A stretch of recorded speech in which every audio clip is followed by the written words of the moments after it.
गुस्सा। हम सोचते हैं कि गुस्सा हमारे अंदर जो है वो इनबिल्ट है, वो अंदर ही है और उसको कोई कम नहीं कर सकता है। कई बार हम सोचते हैं कि मेरे पापा को बहुत गुस्सा आता है तो मुझे बहुत गुस्सा आता है, मेरी मम्मी को बहुत गुस्सा आता है तो मुझे गुस्सा आता है। लेकिन क्या हमें उसका एक्चुअल कॉज रियली में पता है कि वो क्यों हमें आता है? क्या ऐसा कारण है कि मुझे जो गुस्सा आता है वो गुस्सा जो है वो किस कारण से आता है? बस हमने सोच लिया है कि वो मेरे अंदर इनहेरिटेड है, क्योंकि मेरे घर में सभी को आता है, मेरे पापा को आता है, मेरी मम्मी को आता है, बस इसीलिए मुझे गुस्सा आता है। हम उसका कॉज कभी समझ सकते हैं या समझ पाए हैं कि उसका एक्चुअल कॉज क्या है कि मुझे गुस्सा क्यों आता है? देखिए ऐसा नहीं होता है कि जो गुस्सा होता है उसका कोई कॉज नहीं होता है। बिना कॉज के तो कभी कोई गुस्सा आएगा ही नहीं। अगर आपको कोई चिढ़ाएगा नहीं तो आपको कभी गुस्सा आएगा ही नहीं। आप कई बार किसी से कहते हो कि प्लीज़ मुझे चिढ़ा मत, तुम चिढ़ाते हो तो मुझे बहुत गुस्सा आता है। तो वो व्यक्ति जो है, जो आपको चिढ़ा रहा है, एक्चुअली में वो आपके गुस्से की परीक्षा लेता है कि मैं इसको गुस्सा दिलाऊंगा और ये गुस्सा हो जाएगा। दैट मीन्स आपका गुस्सा वो दिलाना चाह रहा है। अगर उस वक्त, उस समय आपने उस सिचुएशन को अवॉइड कर दिया ना, तो सच में आप उस वक्त जीत जाओगे, क्योंकि आप आपके गुस्से को हरा दोगे और आप विजयी हो जाओगे। लेकिन क्या हम ऐसा कर पाते हैं? क्या हम हमारे गुस्से को हरा पाते हैं? नहीं, क्योंकि हमें कुछ ऐसी टेक्निक्स होती हैं जो हमें नहीं पता होती कि हम हमारा गुस्सा कैसे अवॉइड करें या कैसे कम करें। देखिए, ख़त्म तो किसी का हो नहीं सकता है गुस्सा, क्योंकि वो एक इमोशन है जो हमारी बात ना पूरी होने पे हमें बाहर निकल के आता है।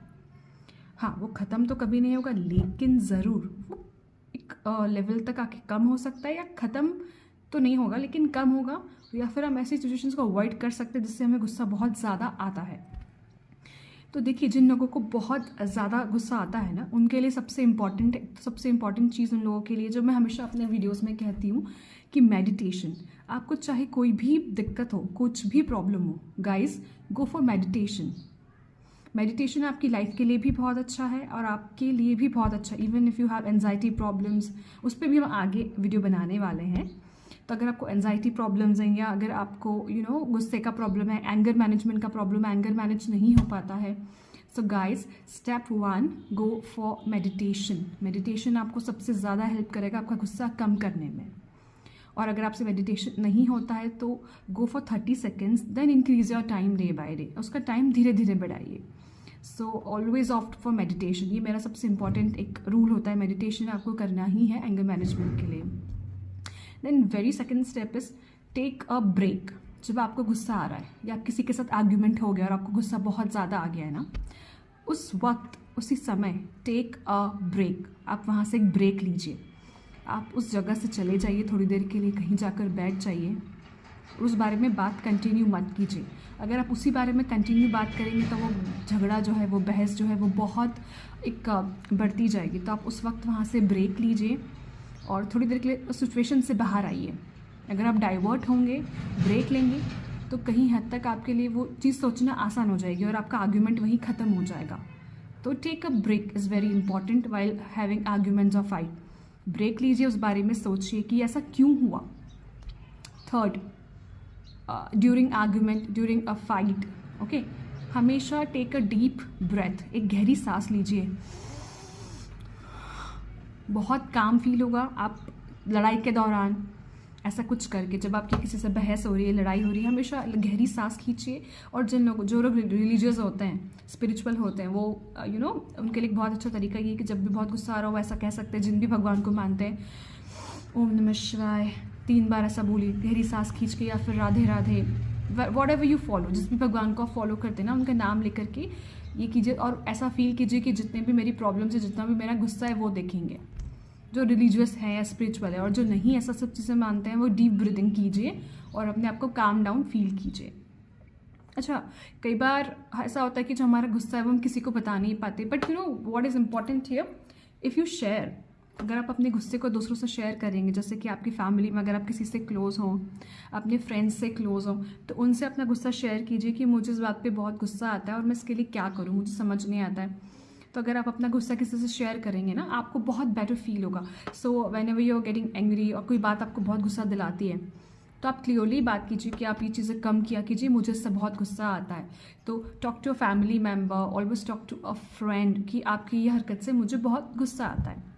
अगर आप डायरेक्टली कम्युनिकेट करेंगे तो शायद वो भी एक आपके लिए एक हद तक बेनिफिट होगा कि मुझे इस बात पे बहुत गुस्सा आता है। Okay, so now next if I talk about parents.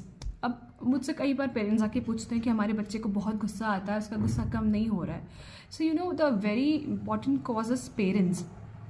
कई बार जो पेरेंट्स होते हैं वो किसी से बात करें, बच्चा वहीं बैठा है और पेरेंट्स फ़ोन पे बात कर रहे हैं कि हेलो शर्मा जी, हाँ, ये काम नॉर्मली बात चल रही है एंड सडनली अब तो मुझे ज़ोर से बात करनी ही पड़ेगी शर्मा जी, मेरा काम हो नहीं पा रहा है, और क्योंकि चिल्लाने से काम होता है शर्मा जी, और डांट दिया पापा ने बहुत ज़ोर से।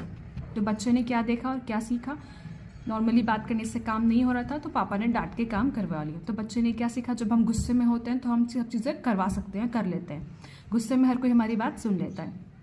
तो इसमें मेन कॉज क्या हुआ, पेरेंट।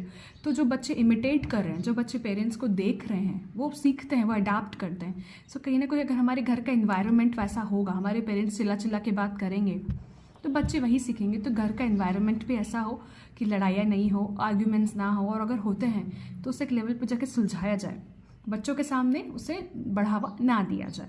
एज अ पेरेंट भी हमें काम डाउन रहना चाहिए। अगर हम अपने बच्चों से वही एक्सपेक्ट करते हैं तो उसे काम डाउन रखना चाहिए।